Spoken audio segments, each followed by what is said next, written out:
What is up, BEASTwriter family? Where social media engagement is encouraged. I am your host, Ryan Sakamoto, and we are here with my man, Mike Yam. You know who he is. You guys watch NFL Network. This guy does it all. I mean, the Niners have Kyle Juszczyk as their Swiss Army knife. This guy is NFL Network's Swiss Army knife. Yammer, how are you doing, my man? I'm doing great. And before any of your loyal members of the BEASTwriter family are like, where is he? Is he in Darth Vader's dungeon? I'm at NFL Network right now, on the tail end of a shift. So I had a little bit of time. So I wanted to pop on with you. So it's a quiet area because it's later in the day. So there's not as many people in our green room. I can flip. You want me to flip the camera to kind of get a glimpse like That'd behind be the dope. scenes? All right. So this is we got a couple different monitors over there, sort of the setup that they have. And there's some food, coffee machines, got to stay caffeinated, soda, the whole deal. So I'm in like a diner style booth. I did not design it, but it's like leather padded, black, the whole thing. So not a dungeon, not anything crazy. That's just the green room here. So the green room's right there. So that's where the guests go in before they hop on the show, right? So where it actually, like when we're watching on TV, like is it the room directly next to, adjacent to the green room? Is that the where studio? So no, like our studio, like this place is sick, man. Honestly, I've been really, really fortunate to be in some really cool locations and work at companies that put some cash towards, their sets and how I've never experienced anything like this, man. This is like, the Starship Enterprise of television studios. It is sick, brand new, right next to SoFi Stadium. If we were at, like, there's a roof. I haven't been on the roof yet, but everyone tells me like the view of SoFi is pretty sick. We have like this little perch. We're like right attached to our parking garage. People are like, what are you talking about? But no, like I could hit with a baseball, not a football. With a baseball, I can hit SoFi Stadium from like outside of like our cafeteria area. It's super close, but the green room is really close to like our makeup and dressing room and the locker rooms that are there. And then there's a bunch of different sets and everything is not that far. So it's a cool setup. That sounds dope. It sounds like it's a huge campus. Like it's like Google status. Like it sounds like it's really big. So it is big. It's not like there's not like a huge. I mean, it's Southern California, right? So like there's only like so much land that you can possibly have. But it's really nice, man. 3 floor. It's pretty. It legitimately, man, it's the nicest studio I've ever been fortunate enough to work on. So very lucky. And you've also worked for ESPN in Bristol, right? So you've seen it all. All right. So we're gonna go ahead and pick your brain. We're just gonna dive right into it because obviously the AFC West is the talk of the town on NFL Network. I mean, I think anybody that brings up the AFC West, the ratings just go like this. Like it's like a freaking like Bitcoin from the get-go early on stages. Let's go ahead and talk about it. So Derek Carr, for anyone that doesn't know, breaking news, Derek Carr extended his contract. He was in the final year of his contract, signed a new 3-year deal and new money for $121.5 million. According to Rap Sheet, he said that the new money is also top 5 for quarterbacks in terms of APY. I think it's at 40.5 annual per year. Sure. What is your take on that contract? Because the Raider Nation, like the fan base, like because they obviously follow me and stuff like that, and obviously from all the blogs and so forth, but they were saying that they're on the fence about it. Like some are like, yeah, that's good because Devontae Adams and Derek Carr reuniting from Fresno State days. And then you have the other ones like, well, he really sucks because he hasn't really done anything. So like, what is your take on it as a whole when you look at that big picture? First of all, I would say this. I do love it from a Raiders perspective, and you drop Bitcoin. I can assure you that in that 3-year extension for $121.5 million, I don't think any of it's coming in the form of crypto for Derek Carr. Maybe it would make sense to throw a little bit of cash that way. Bitcoin, I think I was looking this morning. I can tell you right now, it was not doing great, at least in my portfolio, a little down here. But besides the point, I love it, man. Look, at the end of the day, and Ryan, this, man, like you need a quarterback. And there were times last year where Derek Carr was one of the best quarterbacks in the NFL. He was playing like an elite guy for long stretches of the season. So that would be one. you can't compete in that division without a quarterback. I mean, this is why the Broncos have had so many issues, like, right? Like they're in that conversation and yet outgunned at that quarterback spot. And now all of a sudden they're not, which makes, the AFC West a little bit more interesting. I'd also take it from the standpoint of the value that comes that a player can bring to the table that has nothing to do with the on-field play, because I do think there's an argument to be had for what Derek Carr brought to the table. But I'd also say, just think about the turmoil and the problems that organization has had to go through last year, and yet still made it into the postseason. To me, that was a remarkable feat in itself. And I look at the leader of your team, and that was Derek Carr. I mean, how many times was it him who was answering those questions, who had to be up there in the press conference, had to rally the troops, had to make sure that things were going to be okay for this offense? And yet here it is, they were able to deliver. So I think there's value that Derek Carr brings to the table, both on the field and off the field. This is just the going rate right now for quarterbacks. The numbers keep going up. And I make an argument like the position scarcity, like you can't win in this league. I mean, I've been seeing some mocks, Ryan. I don't know how much you get into the weeds on some of the draft stuff.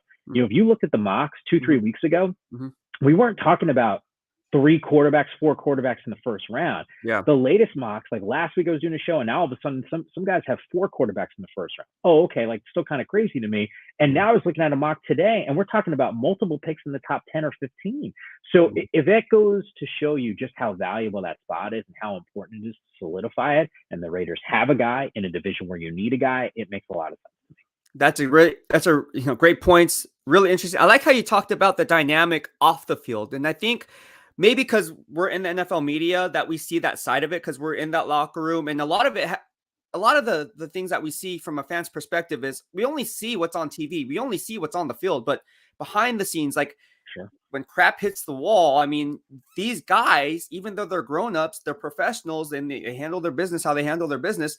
There's always those team captains, always those team leaders who kind of lead the pack, right? And lead by example. And you made up a great point.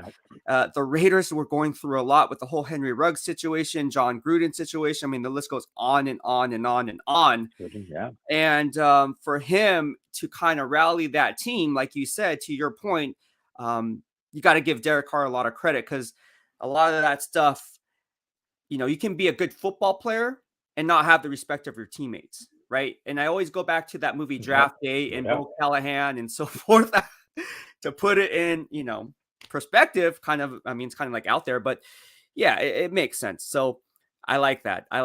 Doubling down on that. Yeah. What is your take on Josh McDaniels? And we talk about the Denver Broncos sticking with the AFC West. Do you think he learned anything from his time as a head coach with the Denver Broncos that just kind of went downhill? I would tell you this: every coach that gets an opportunity the first time around, and it's not successful, those are learning experiences. And you sort of go back to the table, like, Josh has been able to do, get other, more experiences as a coordinator. And then I think all of us, I mean, hell, I've talked to enough sitting coaches that would tell you every offseason the things that they do to analyze, almost like a self-scout, right? Like, hey, what are the 5, 10, 20, 30 things that went well, what didn't go well? Ryan, most of my experiences, the last few years certainly been on the college side. And I remember, man, I've talked to so many college head coaches that will tell you they got a binder of issues that they will examine in the off season as it sort of builds up. Like, hey, what can I do differently? I'd say the same thing for McDaniels as he now steps in and has an opportunity with a roster that looks pretty good, especially on the offensive side with some of the skill position players. Now, I do think draft-wise, there's an opportunity to help solidify the tight end spot with Noah Fant now on the move. So I do think that's a little bit of a hole for them.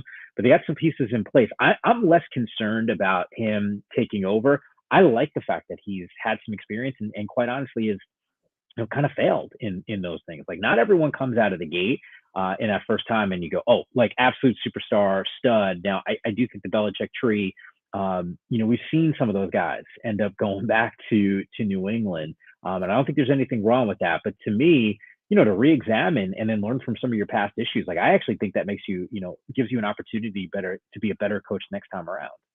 Yeah, I think that you hit on the nail. Like, if you can learn from your past mistakes and not have the big ego to kind of just take a self-reflection and be self-aware to know like, hey, look, like I kind of effed up this situation. What can we do next time around so that this won't happen again?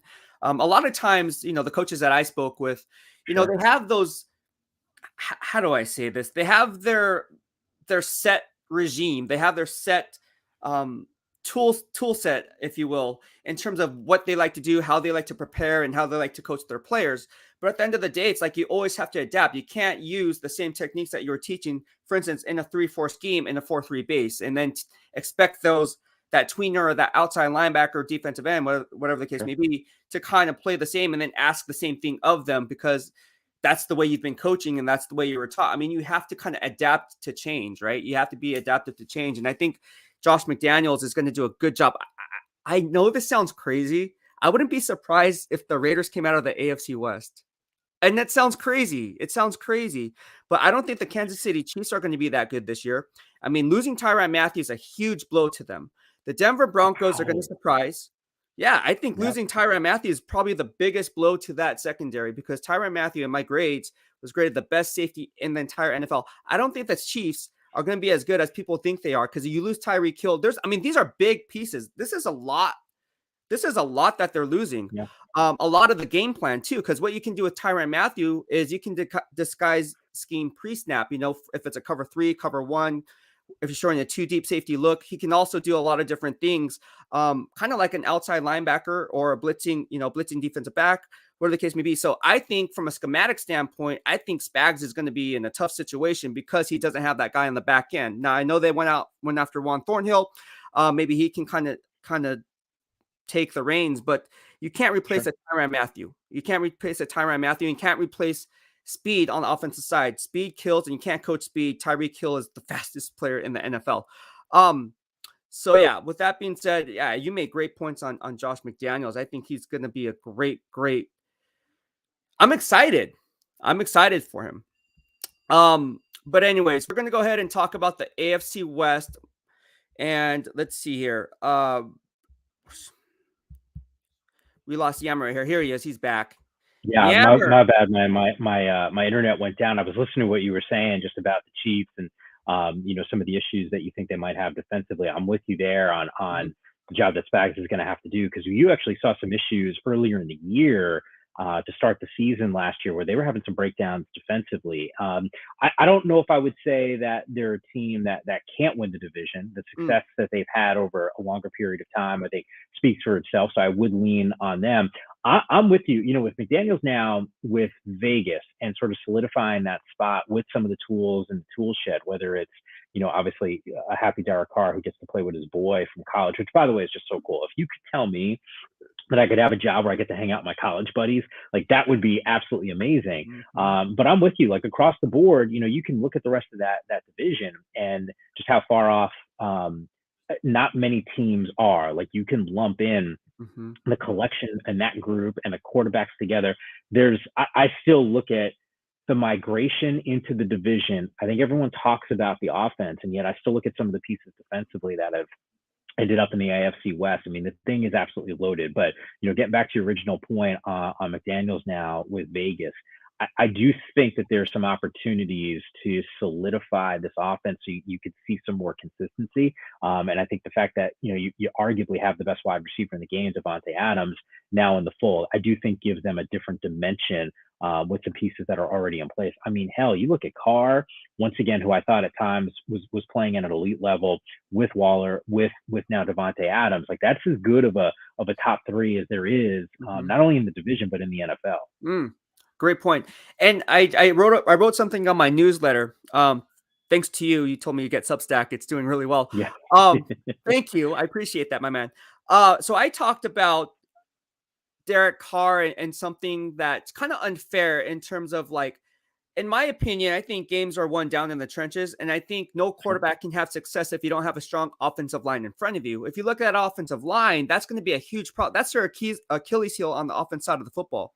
You have Josh Jacobs, you have Hunter Renfrow as your slot wide receiver, but you don't have a real stable offensive line. I mean, outside of Colton Miller, I mean, can any one of those guys actually hold up? I mean, Alex Leatherwood is going to get kicked into guard.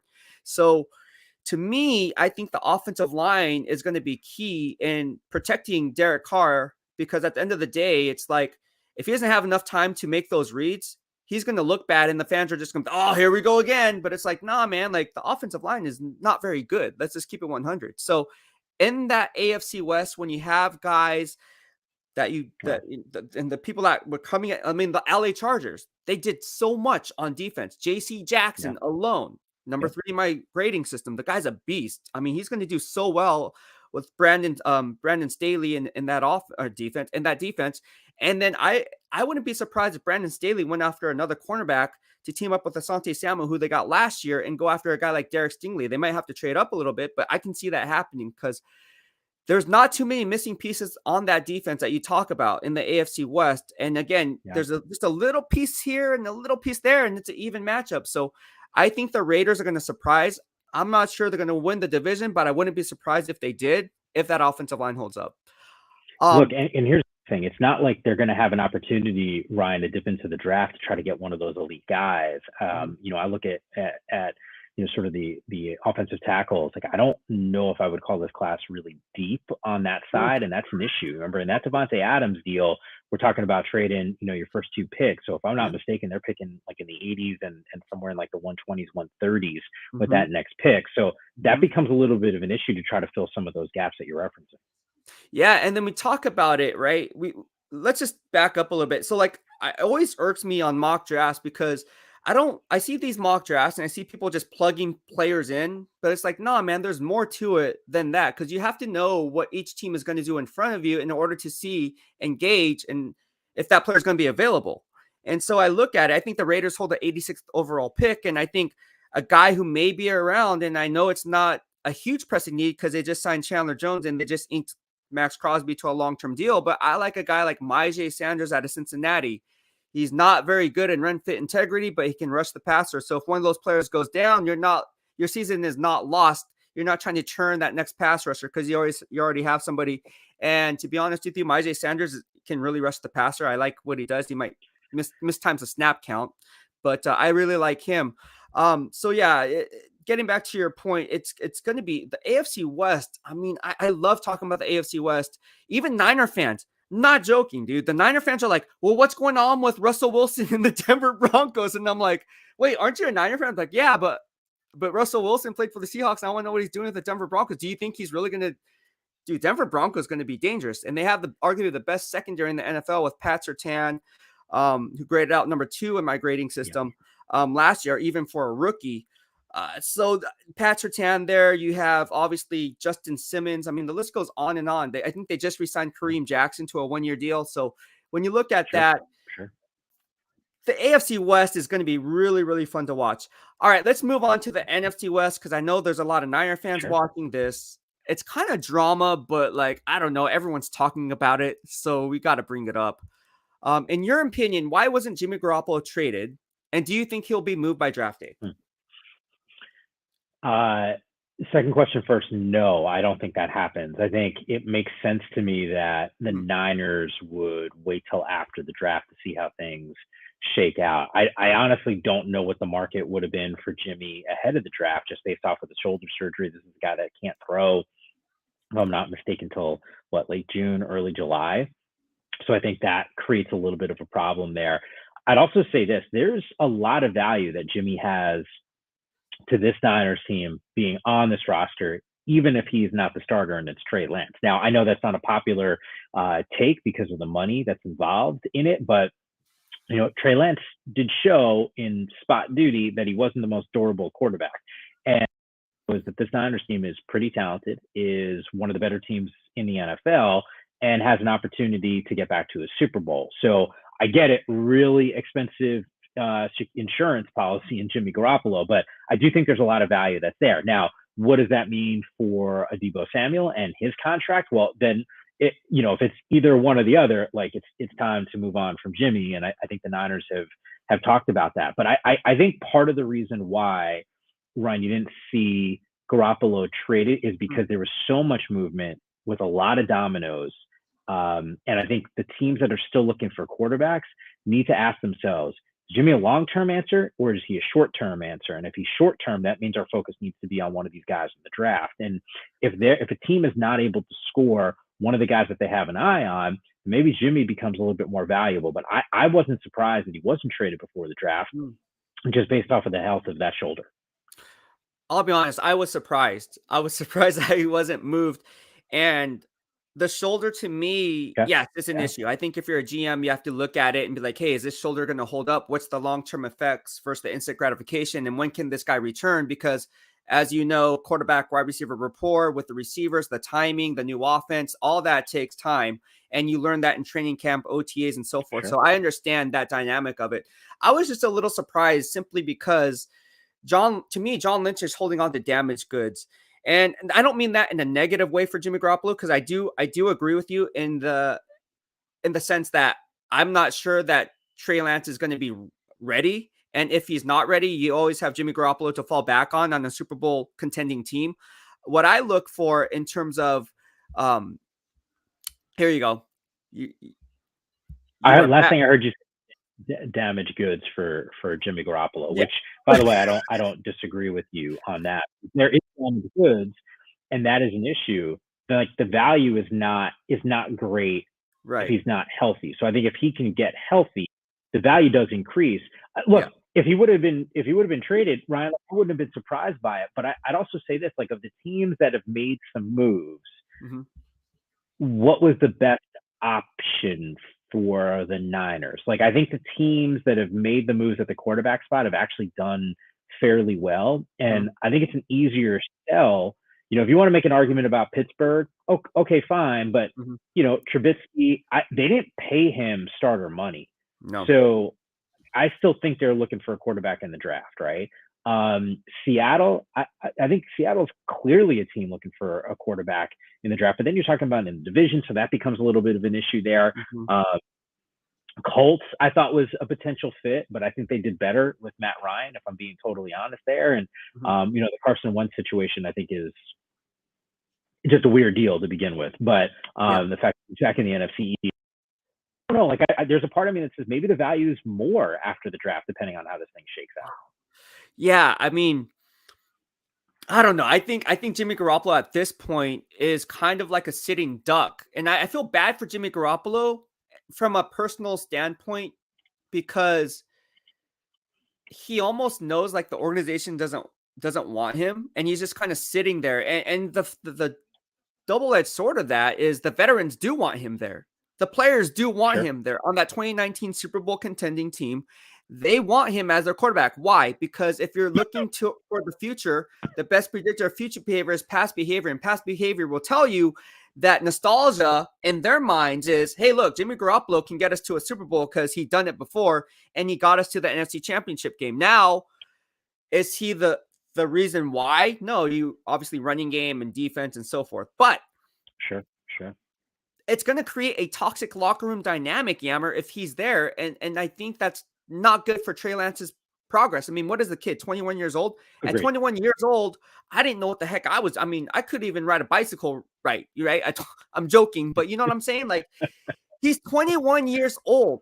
You don't think mentally, I mean, football is a game mental as it is physical. And I keep telling people this in the BWF. Look, like, if you're screwed up here, you're not going to perform on the field because it's mental. Like, if Jimmy Garoppolo is sitting there and then the media, I was the beat writer. If I go, hey, Jimmy, you know, the Niners are 1-2 to start the season. Are you ready to go? Oh, I'm always ready to go. You know what I'm saying? And then Trey Lance is sitting here right here, like, well, I'm the starter. And then you're going to hear rumblings in the background. You know how this is going to play out if they go 1-4, 1-3. I mean, at what point do you have to make that move? Because in a 17-game schedule and you're playing in the NFC West, every game counts.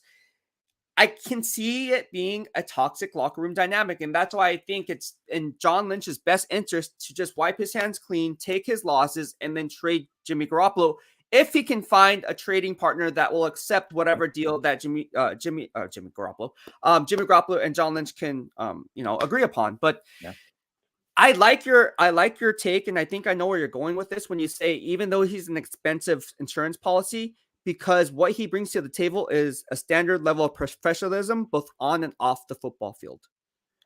I mean, if there was a good guy award for the NFL, For I would sure. give it to Jimmy Garoppolo because he had to take so much crap from everyone and he held his head high and was very professional in his responses. I mean, to be honest with you, I don't know if I could take that much crap because I would be like, you know what? Like, I'd probably pull a Ryan Leaf. You know, you remember the Ryan Leaf incident? Knocked it off. Oh yeah, yeah, gets fired up. Yeah. Yeah. No, I'm with you. His teammates obviously love him. And just to be clear, Ryan, I actually don't think Jimmy's on the roster by the start of the season. I think you'll see a trade. I just didn't think. I'm not shocked by the fact that he wasn't traded before the draft.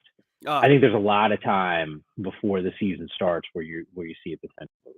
So, all right. So this is a good topic though, right? I mean, everybody's talking about this. All right. Yeah. Now there's another one. It was on NFL Network. I think Peter Schrager talked about it, Schrags. Wide receiver Deebo Samuel cleaned up his social media, removed 49ers related content, unfollowed them. Do you think he'll be traded on draft day? No, hell no. Hell no. Look, this is like the new age, new school way of going, yo, pay me. And look, Deebo is as dynamic a football player as there is. If you said to me, who's your favorite player in the league to watch, I would tell you it's Deebo. Huge fan of his game. So versatile, so damn dangerous. I mean, it is crazy to me how effective Kyle Shanahan has made him in this offense. I think it is hard. Ryan, you've been in a lot of NFL locker rooms to know any professional athlete, there's ego that's involved. I don't mean this in a disrespectful way. I just think there's got to be a certain level of confidence that you have to really be a high-level, successful talent. And when you see Devontae Adams get that deal, when you see Tyreek Hill get that deal, if I'm Deebo, I'm like, what? Am I not going to get paid?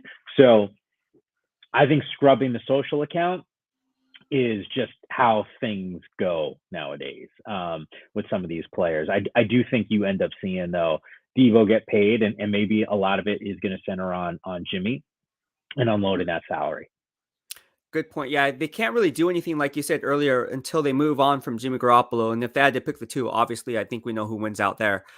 Yeah, I agree with you. I would say, I would say, heck no, hell no, that Deebo Samuel does not get traded on draft day. But I also said the same thing that DeForest Buckner wouldn't get traded, and then they traded DeForest Buckner. So to be honest with you, I wouldn't be surprised, but I would say it's a no. But I wouldn't be surprised if it did.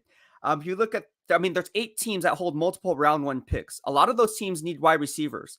Of those wide receivers, how many of those are on a Deebo Samuel level that can bring that type of skill set? Now, it depends on the scheme, but you look at a team like the New York Jets. I mean, they can definitely use a Deebo Samuel, although they have a lot of holes. Yeah, right. Exactly. And then the Philadelphia Eagles, right? They've been trying to, how many round 1 picks have been Jalen Reagor? You know, the list goes on and on of round 1 picks that Howie Roseman tried to go after on first round draft picks with those. And those guys never panned out, right? Obviously Devonta Smith is the latest to pan out, but really good. Yeah. You look at it and you just have to see, hey, look, like, what are the GM's tendencies to actually make this deal if it makes financial sense for both parties from a draft capital standpoint, but also from a financial standpoint, and based on the depth that's out there when all these wide receiver ones come off the board. If you're sitting there in the late teens or something like that, do you go up and try to make a move? I don't see it happening. I mean, I know this is kind of I don't think you can, right, Ryan? I mean, you can't. Like, if you trade Deebo, you're saying the trajectory of your year is, and your expectation changes dramatically, at least in my mind. I think you go from having Super Bowl aspirations with him to then going, what's the direction here? Because you're going young at quarterback with Trey Lance, you're getting rid of Jimmy Garoppolo and then trading Deebo. That's just my opinion. I just think if you trade Deebo and you're going Trey Lance, then you're telling your fan base, like, no, we're not trying to make a push for a Super Bowl.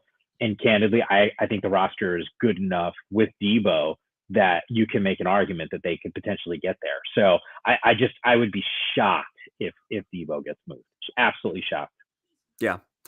I would be shocked too. But then again, I was shocked with Defoe. Like, I was shocked with Defoe getting traded. And I said, look, that's going to hurt the Niners long term. And I said it right after the trade was made. That was my first Beastwriter family live stream or video that I put up. I said, look, it's a bad move. And people, oh, no, we're going to get Javon Kinlaw. This is before the draft. That's like, you probably will reach, the Niners will reach for Javon Kinlaw and get him. And he's not going to be that type of impact player. Now look what happened today.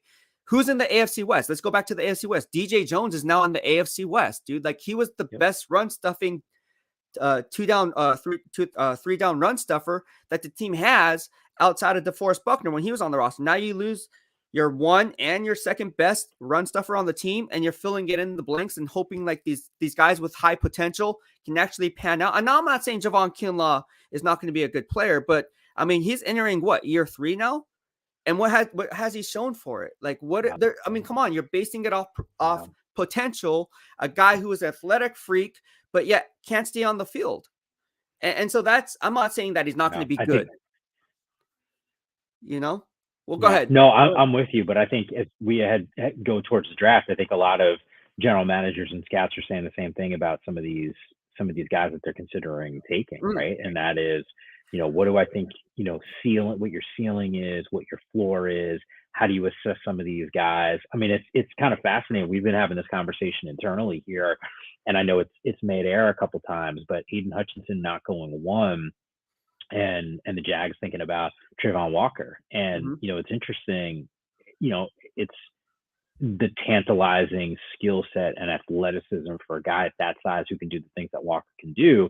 Is that enough to replace real production that we've seen from Aiden Hutchinson? And at least look, publicly, I don't know, privately, however you want to describe it, there's a debate going on with regard to who takes 1. So I don't think that conversation has gone away. And I think it's a conversation that we'll continue to have for years to come around a lot of these prospects. Yeah. Starting at number 1, I think that's where the mock draft is really going to start. Usually it's after 3 or 4. I mean, I've been running mock drafts since 1998. But I can tell you, knowing Trent Baalke, I mean, just go back to 2010. And I keep telling this. Yeah, they just Cam Robinson franchise tagged him. Cool story, bro. But they already had left tackle Joe Staley back in 2010. And what do? They trade up from 13 to 11 with the Denver Broncos to go get who?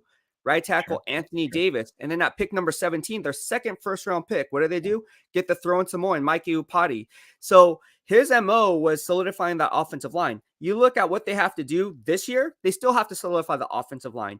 And the reason why I think Evan Neal may be number 1 is because, again, he can play the piano along the offensive line, right? He started off at, I think it was left guard, and then he moved over to right tackle, right? Filling in for Jedrick Wills, and then now he switched over to left tackle for Alex Leatherwood. And then here he is now.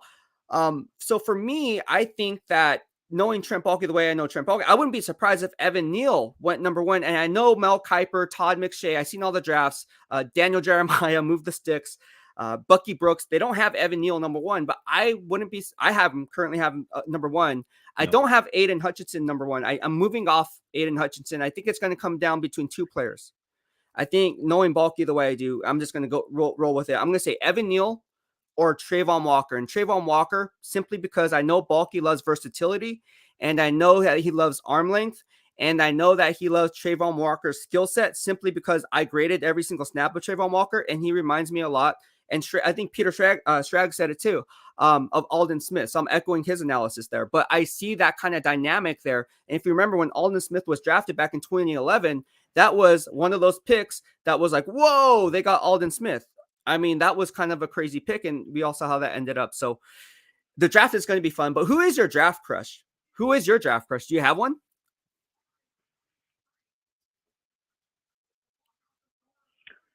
Ooh,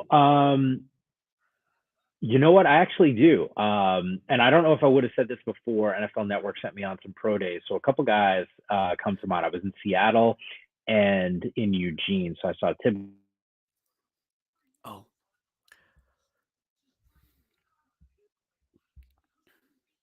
We're going to have Mike on in a little bit. Here he is. He's back on.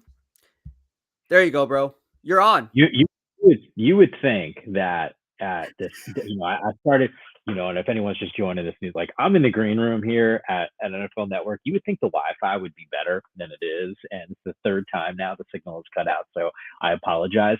No, I was saying that NFL Network sent me to Eugene and Seattle for the pro days for Oregon and Washington. And it's, look, I got to see two dudes who I'm very confident in that are going to be first round guys in Thibodeau and Trent McDuffie.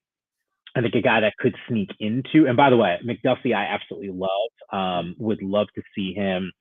It's not going to happen, go before Sauce Gardner, but I think he'll be the second corner that's taken in the draft. The guy that I really like is Kyler Gordon, former competitive dancer, freak athlete, looked tremendous in the drills, did everything but run the 40 and do the bench, which is what at his pro day. He did those at the combine.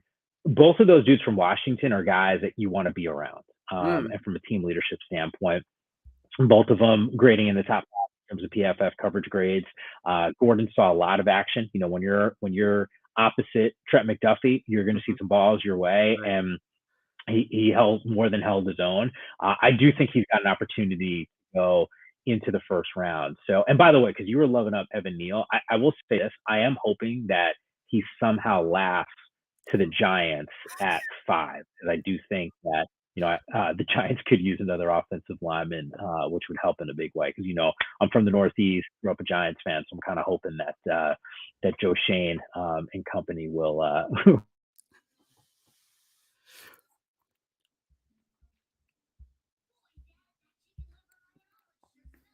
Oh, we have Mike. He's gonna be back. Here he is. You're back, dude. Bro. This is my bad, dude. My bad. It's all good. It's all good, man. Hey, by the way, can I just throw this your way? Yeah. Okay. Well, that makes me feel better. So I'm seeing like these comments scroll, and I haven't really even referenced, but like I saw Steven, yo, what's up? Eddie, the horror addict. This is on my screen now, so I don't know actually what you see, and you're probably controlling all this stuff anyway. Would I trade Deebo for Christian McCaffrey? No, I would absolutely not. And I love McCaffrey. I got to know him a little bit, saw every one of his games at Stanford when I was working at the Pac-12 network. I'm telling you, man, got to stay healthy. And Deebo is as dangerous as they come. Hasn't missed a whole lot of time. So no, I would not pull the trigger on that move. If I'm Carolina, I would do that in a heartbeat. But I wouldn't do it if I was San Francisco. There was another question too about Carr living up to the hype. Stephen Ageshi was in here. We covered that earlier. Yeah, Stephen Ageshi. Yeah. I was saying what's up. I saw that. Oh, here we go. Here he is. Yeah. So yeah, no, you were talking about the draft crush, and then how you really like Trent McDuffie, and then you like Kyler Gordon. So those are your draft crush guys. Those are your guys. I'm gonna tell you a guy. Yeah. Maybe it's because he's on the smaller side like me. I'm not the tallest guy. I'm only 5'5", but I am so surprised that Nakobe Dean is not higher on people's draft boards, and if he is, why he's kind of like tailoring down the tail end of the first round. Here's a guy I graded every single snap of him. 5'11", 229. That's the only knock on him. You look at guys like Zach Thomas. You look at guys like Chris Borland. I mean, 40 time. You can nitpick all you want, but at the very least, you have to go back to the game film, because at the end of the day, that should be your number one parameter in grading a player. My opinion. I mean, some people like the NFL traits, and I do too, and say, oh, we can coach this guy up because he can do this, X, Y, Z. He can convert that speed to power. He can play this technique, and we don't have to ask him to play this, whatever the case may be. But Nakobe Dean does it all. He can blitz. He can play the pass. He can rush the quarterback from the AB gaps. He can stuff the run. He's sideline to sideline, has a nonstop motor. I mean, on film, what I see is a 4.49, 4.48 kind of a guy. So for me, Nakobe Dean, and I don't know if you heard anything, but why is Nakobe Dean, that's my draft crush, by the way. Why is he dropping? Is it because of his size? Just because he's 5'11"? I haven't seen a ton of him. Now, if your expectation for him was like top 15, then yes, he's dropping. I still think he's a first round guy. So it sounds like your grade's pretty high on him. Off the top of my head, I don't know if he grades out higher than Devin Lloyd does for you. And I'm probably a little bit more partial to Devin Lloyd. I'm more familiar with his game and saw him a ton at Utah. But to your point, yeah, I still think he's a first round guy. So I think maybe just your level of expectation a little bit higher than mine for him. But no doubt, I still think you hear his name called on day one. I like how you say your expectation. I have him really high, bro. I have him. I tweeted it out. Yeah. Save the receipt. I like him better than Devin Lloyd. I think he's the best off-ball linebacker. He's going to be one of the best off-ball linebackers to come out of Georgia, right in line with Roquan Smith. Not as good as Roquan Smith coming out, I will say that. But I do like Nakobe Dean, and if I was a GM and I need an off-ball linebacker or just going BPA, I would definitely draft him in the 12 to 15 range if he's available, if not top 10. I think he's going to be the defensive rookie of the year if he goes into the right scheme. I really like Nakobe Sure. Dean. Now watch me be wrong after saying all that, and he's not going to pan out now because I jinxed him. And Devin Lloyd does, so I'll be sure to text you when that happens in a few years. So remember when you were telling, Devin Lloyd will be on his like third or fourth Pro Bowl. Remember when you told me? No. And hopefully, look, both of those guys have success because they're both super talented. We got a question. Is there any possible Deebo's in the draft? Wait, is there any possible Deebo's in the draft? Have you heard anything about a wide back in this year's draft class? Hold on, you were cutting in and out in the Wi-Fi. Anything and what in the draft class? Is there so the question was asked by Eddie, is there any possible Deebo's in the draft class in your opinion? Like any wide backs? Oh, I'd actually have to go back to my notes on that. The class itself, Eddie and Ryan, I know you've probably done a lot of grading on it. Outside of edge, I'd say wide receiver is probably the most the two positions in this year's draft where there's the most depth. I'm just trying to think off the top of my head some of those first round guys. None of them are as versatile as Deebo. Like I think about some of the burners, some guys that got great skills, good hands, the Olaves, the Wilsons of the world, Drake London, Dotson certainly comes to mind. I think body frame, and it's not comparable, so I don't even mean to make this comparison. But Drake London's probably the biggest of that group. Yes. I don't know if I'd say the most athletic. I think he's in that conversation, but he's not the fastest of those dudes either. Like I think I'd look at Olave and Wilson and probably Dotson a little faster. We'll find out. London's pro day is Friday. He's dealing with a hamstring injury. Obviously, broke his ankle during the season and was a monster. And then a hamstring injury, so they pushed back the pro day. So that'll be on Friday. So I'm curious what he's going to run. But as far as Eddie, I'd have to go back to my notes. But those first round guys, I don't think there's Deebo in that mix with a similar skill set. Yeah, I agree with you. Yeah, this wide receiver draft class is freaking loaded, dude. And the edge class is really, really loaded. Yeah. I like George Karlaftis. I don't know if there's too much chatter about George Karlaftis. Yeah. I love this guy. Like, I think he's a straight New York Jet when it's all said and done. I think Robert Saleh is if Kyle Hamilton and Derek Stingley are off the board by 10, I can see the New York Jets trading down from 10 and right before in that, maybe before the Baltimore Ravens, because they might go after him because they hide their interest in with pre-draft visits and so forth. So they haven't really talked about George Karlaftis. I wouldn't be surprised if they trade down in the teen range and try to get George Karlaftis to be that next Leo, because George Karlaftis graded every single snap of him this past weekend. The guy he's just so fun to watch, dude. The guy is very fundamentally sound. Now his run fit integrity can get cleaned up, but aside from that, the guy has so many pass rush moves at his arsenal that you don't have to coach up when rookie camp and OTAs come around, that you're just going to hit the ground running when it comes to a guy like George Karlaftis. Like what have you heard about that guy? You and Brian Balding are on the same page because he loves his game, and I know Baldy's gone through some breakdowns on NFL Network, but I'm with you. Another name that gets thrown into the mix and certainly in that conversation for a top 10 pick. What's going to be fascinating is the two New York teams, Jets and Giants, both with those two picks. I think the Jets may be probably more likely to hold on to it and not trade out. I think the Giants probably more likely if you said two, like which ones would.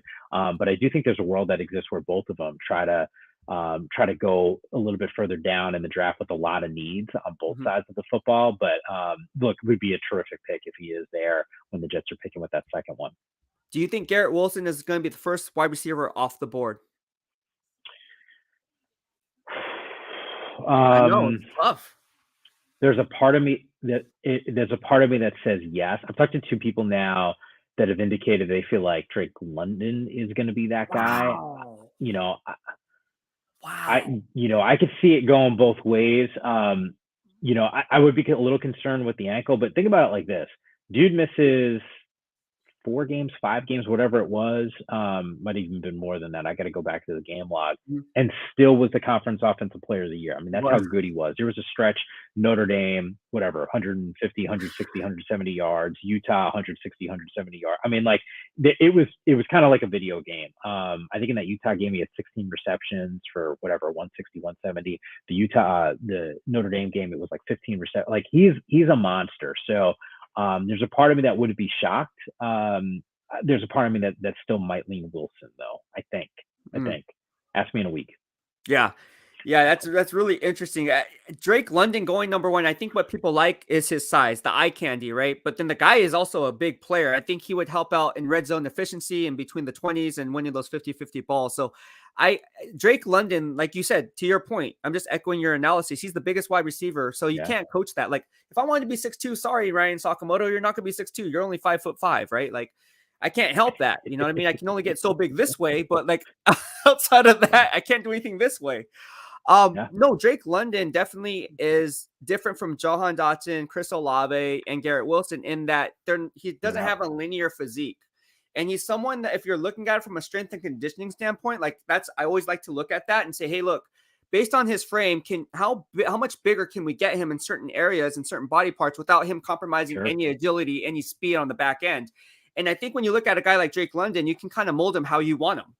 And I think that's very intriguing for GMs and this whole entire scouting department, because at the end of the day, Drake London's, they don't grow on trees in terms of that kind of size, height, weight, speed. So I agree with you there.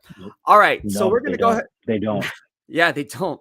All right. So we're going to go on and move on. A lot of people have questions, and I know you got to get going. So what's some advice that you would give someone that wants to go into the sports anchoring kind of business? Yeah, I would tell you, Ryan, you and I have had a lot of conversations on air, off air about some of this stuff. Like I still look at, the opportunities that come, and sometimes they're hard to come by, but saying yes to every opportunity is something. And I'd also argue too, man, like networking. I don't know if I've ever gotten a job where I didn't know someone who knew someone that could put in a good word for me. Right. So, the ability to network, and, at the end of the day, Ryan, like I think this is a life thing. I think the way people feel when they're around you carries as much weight as anything else that you're going to do. It's so easy to not be a jerk. Like you can just being a positive person and trying your best. And I know, look, we all have bad days, but the impact that you have on people and having them feel a certain way when they leave a room, and like, to me, is just such a valuable task. And I don't think that's necessarily like a sports thing. I think that's sort of like a life thing, but in a lot of ways, it's still sort of the same deal, man. The business is competitive, but there's opportunities, and people like yourself, man, who've carved out like great roles, whether it's covering a team and obviously this show and what you're doing on Substack. Like there's opportunities that just didn't exist 15, 20 years ago. So if you want to be in the business, man, there's definitely ways to do it.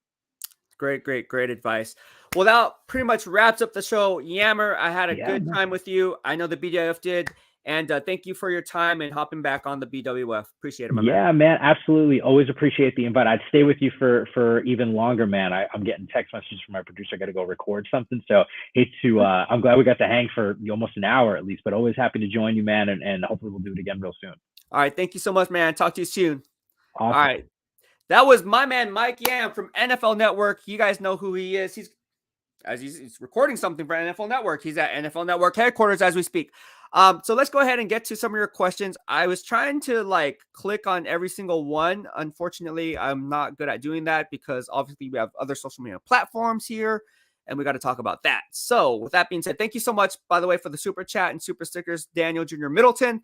You are the man, and I appreciate the love and support. He says, do you think Carr will be able to live up to his new contract? I have my doubts about Carr. That's a lot of money.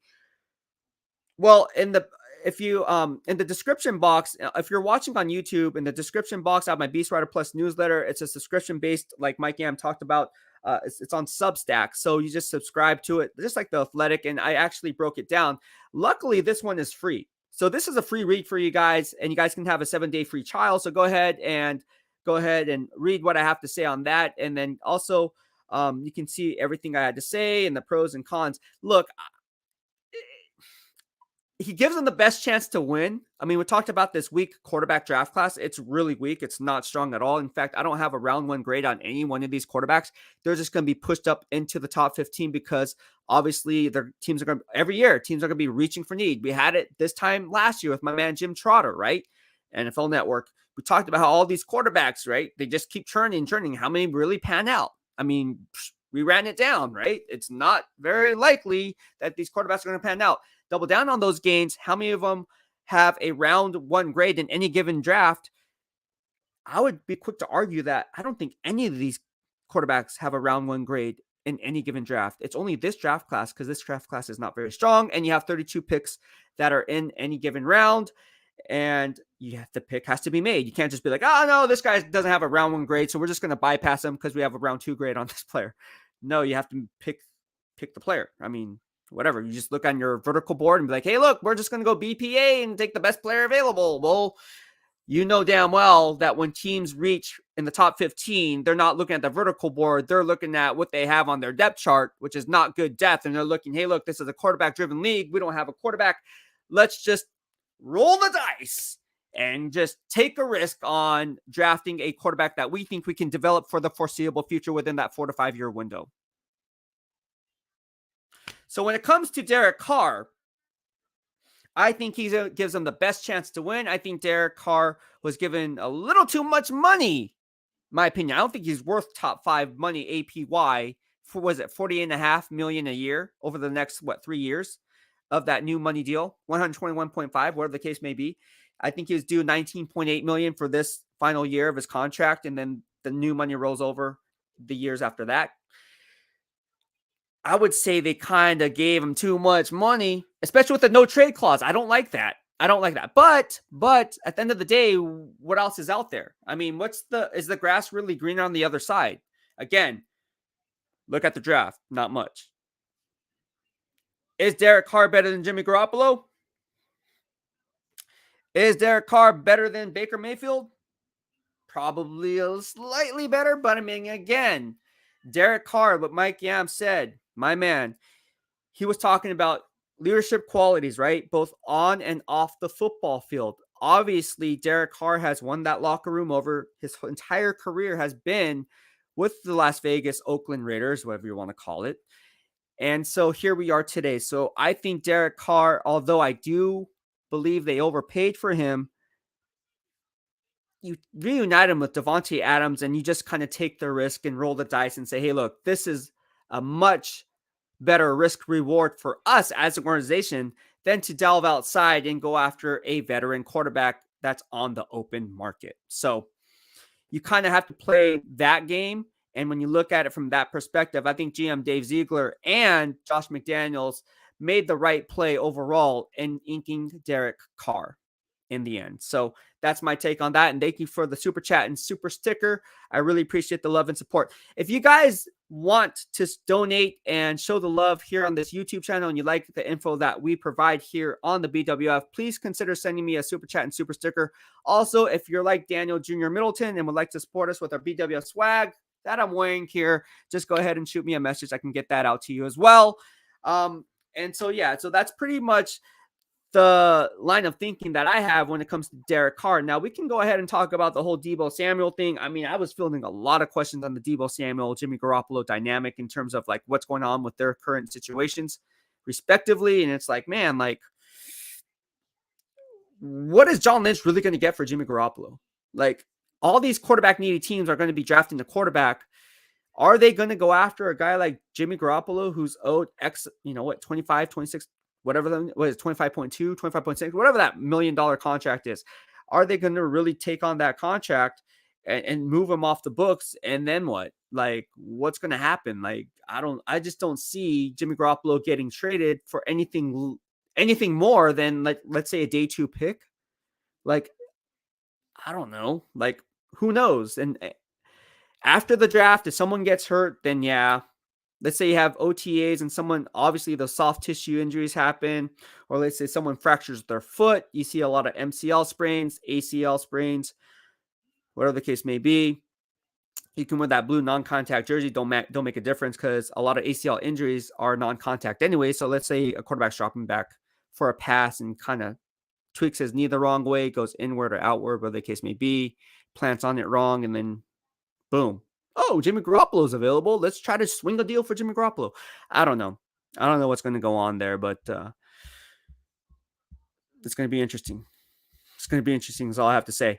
So I think that's Eddie says, if the 49ers give Deebo the top dollar he wants, do they have enough for Bosa in your opinion? As of right now, obviously they will not. And I say that because of the free agent class that's going to be coming in. Now I have to look at the whole thing, but in terms of the financial snap sheet, but off the top of my head, they can make it work only if they restructure current players' contracts. Like Eric Armstead, right? Didn't he restructure his contract? But that's only prolonging the long-term issue, which is, if you restructure contracts in the form of a signing bonus spread over the lifelong of the contract, well, you're just kind of prolonging the problem. It's like putting a Band-Aid over something that's just going to explode years later. It's like, nah, man, like at some point we need to address this. Like, that's why you hear on NFL Network and ESPN, oh, this player restructured their deal. Well, it's not like they're saving money as in the team. They're just, I don't know how to say it. Like, this is not a good term to use, but it's kind of like, I shouldn't use this term because it's not a Ponzi scheme, but it's kind of like, in a sense, you're moving money and then just kind of prolonging it and then giving it somewhere else and then having it do. So it's kind of like you're borrowing money and you're prolonging a bigger problem. Like, the problem is, it's going to be a problem. Like, these contracts have to be paid out. Like, you can't just be restructuring contracts. So it could be a contract snag. And look, Deebo Samuel, if I'm Deebo Samuel, this is what I want. I'm like, I'm Deebo Samuel, man. I'm the wide back. I'm a first team all pro. There's no one in the NFL that can do what I do at my level. You have Cordell Patterson. Cool story. Is he on my level? No. You look at the dynamics of what I bring to the table under Kyle Shanahan's scheme. Do you think anyone can replicate that in this draft? No. Do you think there's anyone that can replicate this in the NFL? No. Why? Because Deebo Samuel is just different. And when you have someone who is different and brings another element that no other player can bring to the table, you're talking about supply and demand, right? You're talking about supply and demand, and the demand is going to be very high because Deebo Samuel knows, you take me out of the picture, that offense is going to look vastly different. That offense is going to look vastly different. Now, there was some talk saying, oh, they should they should trade George Kittle. I don't know who said that here in the BW, but someone said, oh, what do you think about trading George Kittle? No, why the hell would you trade George Kittle? Like, he's the best all-around tight end in the game. Like, do you think the Niners would trade Brent Jones back in? No. He had so much value other than being a straight down seam receiver. Talk about his inline blocking. The guy's tough as nails. I mean, come on. No, like, what are we talking about, bro? Like, nah, bro. Like, let's not go there. Let's not go there.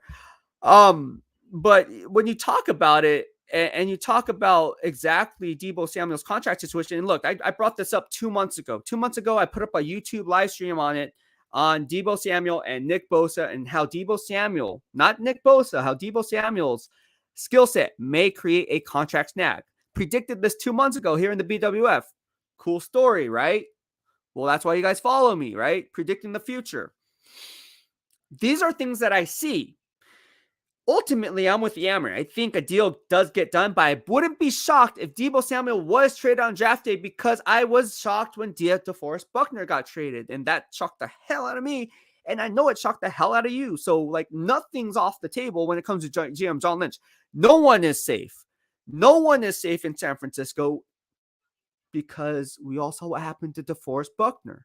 And people, oh, that was a top 10 defense. What are you looking at, bro? Like, I had an argument or a discussion. I don't like calling it an argument, but I had a healthy discussion with a fan or one of my followers, and they're, oh, that top 10 defense. I was like, oh, what, in terms of yards allowed? Well, let's look at takeaways. Let's look at XYZ. Let's look at other parameters in order to formulate that analysis. Because if you understand rankings of defense, it's based on yards allowed. There's a lot of different parameters throughout the game that have, in my opinion, stronger measurables than how many yards a team gives up. In fact, scoring defense would be number one for me. All right. So getting back to it, losing DeForest Buckner, biggest mistake since losing Charles Haley. You don't want to double down on those gains and go for the triple gain, the trifecta, if you will, and trade Deebo Samuel. Now, again, I don't see it happening, but would I be shocked? No, I wouldn't be shocked. I wouldn't be shocked if that happened. I wouldn't be shocked. I wouldn't be shocked if it happened because I can see it happening. I can see it happening. I can see Jimmy Garoppolo, or not Jimmy Garoppolo. I can see Deebo Samuel. Well, it has to do with Jimmy Garoppolo. I mean, obviously he has to be moved first. Deebo Samuel getting resigned, but then what do you do again? Yeah, with Nick Bosa. I mean, restructure contracts, right? You're going to have to restructure some contracts. It's going to get interesting, guys. I mean, the team can't resign everyone. We saw them lose K'Waun Williams. We saw them lose Arden Key to the Jacksonville Jaguars. We saw them lose DJ Jones, which we talked about earlier. These are key players, right, in the rotation. And so when you lose key players, and yes, they're bringing back Kerry Hyder Jr. from the Seattle Seahawks, who was there for only 1 year. Now he's back in San Francisco. So that's going to help out the pass rush because we all know what he did in his time in San Francisco before bolting with the Seattle Seahawks. Is that going to be enough? No, because why? The interior of that defense. Now, I do like Eric Armstead kicking inside. I think he should be there permanently. We also what he can do outside. Not very good. Kick him inside, and he will be serviceable. He will be okay. All right. But then you lose DJ Jones. You expect Javon Kinlaw to replace DJ Jones' talent, especially as a run stuffing 3 technique or two gapper, right? Even though, it's one of those things where if you ask, and then the thing about DJ Jones is he can rush the passer. Can Javon Kinlaw be a more than a one-trick pony as a 2-down run stuffer? I mean, I don't know. I mean, he hasn't proven it. I'm not saying he can't, but can he do it? We also seen he can do it in flashes, but can he do it consistently? And it's all about consistency in the NFL. It's all about consistency in the NFL. And the more consistent you are, the more things you can do, the longer you're going to last at that level. Any other questions that we got here? We got a lot of questions. Mike Smith from YouTube says, the problem with Deebo is that the thing that makes him different and great is the same thing that might shorten his career. That is very true. That is very true. I'll agree with you 100%. But again, I don't think any NFL player or any professional player, whether it be baseball, basketball, football, goes into it saying, you know what, I'm going to change up my game because of fear of injury or having a career-threatening injury. You just go in and you just play the way that you normally play, and whatever the outcome, you live and die by that outcome. Now, to put that in perspective, I mean, there's a lot of players who play hard, right? There's a lot of players who play hard, and Deebo Samuel has proven he hasn't been durable over the course of his young career, coming as a second-round pick from South Carolina. We understand this, right? We understand how he had injuries, right? And to your point, I agree with that. But then if I'm a GM, I don't, unless it's like a nagging injury, like this guy's just injury prone. He's good when he's on the field, but, he's injury prone. So the best ability is availability, right? That's the term that we always throw out here in the BWF, and it's kind of thrown out there in the NFL is like, okay, cool. You have to go into it just thinking this guy's going to be healthy. This guy's going to be healthy, and if he's not, that's the risk we're going to take. Because I tell you what, if you're not going to go ahead and sign him to that big money non-quarterback contract, someone else will. Someone else will and take on that risk, right? It's like what Warren Buffett always says, price is what you pay, value is what you get. You're going to get the value. Now, obviously, there's some durability concerns, but at the end of the day, that's the risk you take. There's a risk reward in any type of transaction, especially as big as one that Deebo Samuel commands. Eddie says, I think we have come a long way on treating injuries, play hard, and secure the bag. Yeah, exactly. I agree with you 110%. I think the way medicine and sports injuries and physical therapy and all this, years past, you tear an ACL, your career is done. Nowadays, you tear an ACL, it's like, you tore your ACL? Cool. Like, I'm not trying to say, well, let's face it, right? Like when COVID happens, like, dang, dude, COVID happened, stay away. Like, oh, I have a friend that, We all had friends probably that had COVID at one point, or family members at one point, or someone that had COVID at one point. And when COVID hit, it was like, man, dude, that's really bad. Now, I don't know about you guys, I can only speak for myself, but when I talk to friends and family about it, it's just like a thing. Like, oh yeah, it's just like the common flu. Like, oh yeah, you just got COVID. Like, oh yeah. It's like, nah, dude, like that's bad. But people nowadays is different, right? It's different from what it was back in 2020, March of 2020, and fast forward to here we are in April of 2022, 2 years time frame, and how the line of thinking of what COVID once was is now different today. Same thing with ACL injuries. Back in the day, like during the Jerry Rice days, right? In the 1990s and the 80s, right? You tear ACL, you're done. Nowadays, like, man, I tore my ACL too. In fact, I tore both my ACLs in both legs, and I have a torn meniscus and I have a sprained MCL on this. And they come back stronger, right? We've seen it. And there's a lot of ACL players that just come back and they come back stronger. I mean, the list goes on and on and on in terms of players that have done that. Running backs mainly, right? You talk about the running backs. I had, Todd Gurley, I think he had a torn ACL. He was drafted in the first round out of Georgia. Who else had a torn ACL and then also came back strong? There's a lot.